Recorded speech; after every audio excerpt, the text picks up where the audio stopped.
పెద్దయినా నమస్తే, మీ పేరు? చొక్కం సాంబశివరావు అండి. ఏంటి మీ సమస్య? ఎక్కడి నుంచి వచ్చారు మీరు? జీకొండూరు చెరువు మాధవరం అండి.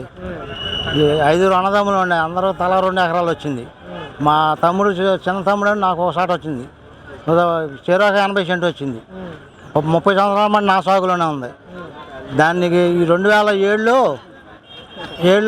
దొంగ పుట్టించి డాక్యుమెంట్ పుట్టించి నాదని చెప్పి ఇప్పుడు వచ్చి దున్ని దౌర్జన్యం చేస్తున్నాడు.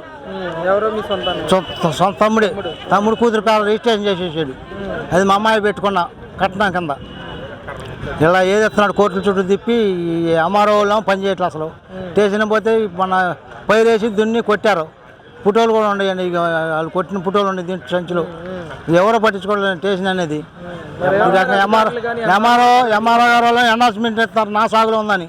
గ్రామస్తులు అందరూ చెప్పారు, కుటుంబ సభ్యులు చెప్పారు, అనౌన్స్మెంట్ ఇస్తున్నారు. మా పని కాదు, ఇది సబ్ కలెక్టర్ గారు చేయాలి అని అంటున్నారు. సబ్ కలెక్టర్ గారు కూడా మొన్న ఇచ్చొచ్చా ఆర్ఆర్ దాంట్లో చేసి పాస్బుక్లు తీసుకొని ఎంఆర్ఓ చెప్తామని చెప్పాడండి. ఎంఆర్ఓని పిలిపిస్తా అన్నారు మొన్న వారం నాడు. అక్కడ అర్జీలు ఇచ్చా. ఇన్ని ఉన్నాయండి అర్జీలు. అంటే మీ పేరు మీద ఉందా పొలం? ఇప్పుడు పొలం సాగులో మా పేరు మీద పార్టీ అని రాశాడు 2009లో. పార్టీ అని రాశాడు 2007లో పాస్బుక్, 2004లో దొంగ అగ్రిమెంటు. ఒకటి కూడా సంబంధం లేకుండా ఉంటుందండి.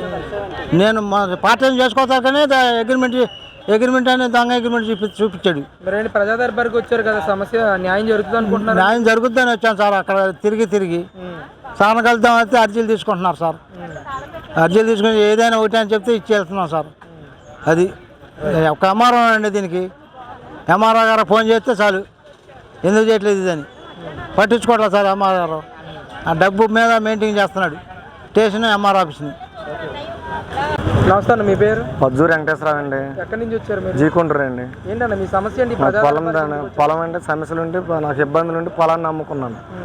75 లక్షలకు అమ్ముకుంటే 30 లక్షలు ఇచ్చి రిజిస్ట్రేషన్ చేయించుకొని తక్కువ డబ్బులు ఇస్తాను మమ్మల్ని చీటింగ్ చేసి మోసం చేసి గొట్టిపాటి లక్ష్మోజీ అన్న అతనికి రిజిస్ట్రేషన్ చేయించారు. వెంకటపాలెం నాని, సెదలవాడ వెంకటరత్నం, తోనపాకుల రాజకుమారు, తుపాకుల రామస్వామి,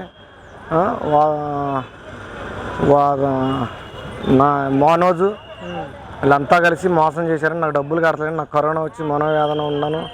నా పిల్లలు నేను రోడ్డును పడ్డాము. నా ఇబ్బందుల కారణంగా గురయ్యామండి. అసలు కరోనా వచ్చి నాకు 10 లక్షలు అయినా సరే డబ్బులు ఇవ్వట్లా, ఏం లేదు. ఎవరికి ఫోన్ చేసినా పట్టించుకోవట్లా, ఏం లేదండి. ఎప్పటికప్పుడు ఇట్లా చేస్తున్నారు.